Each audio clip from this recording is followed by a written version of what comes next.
China's housing nightmare, the shocking truth of millions of empty apartments. China's latest strategy to tackle its housing crisis involves bold moves from top leaders, but falls short of addressing the core issue: an overwhelming number of vacant apartments that nobody is willing to purchase.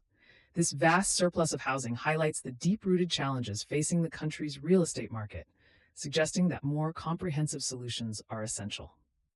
Remember to like, comment your opinion, and follow for more news.